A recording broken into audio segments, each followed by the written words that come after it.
Honking is often used as a way to promote safe driving on the road, but excessive honking can sometimes be dangerous.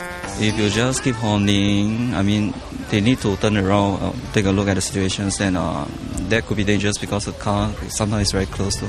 Probably for cyclists, sometimes when you horn and then maybe they scared, probably they fall off. Yeah, sometimes it just suddenly started somebody's, and if you start to react very kalang-kabut.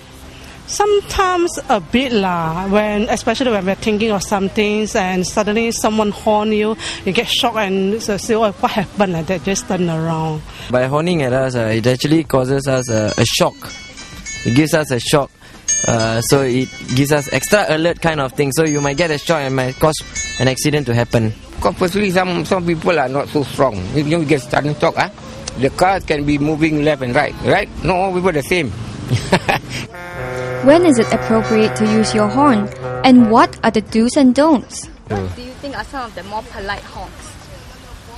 Horns, very light one. Just step. How about rude ones? Oh, a bit longer. Yeah, a bit more pressure to the horn. Yeah. When they horn non-stop, we feel very aggravated. Yes, that is very rude, you see. When you want people to notice you, just a slightly horn will do.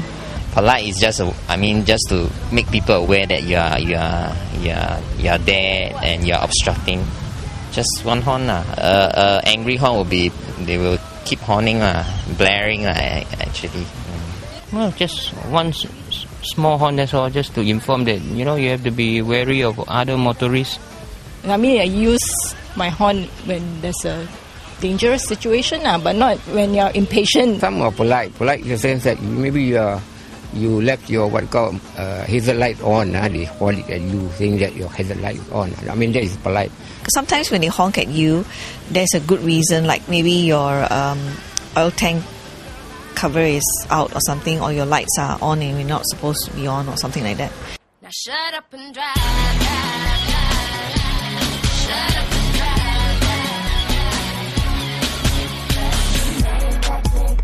What I got, get it, don't stop.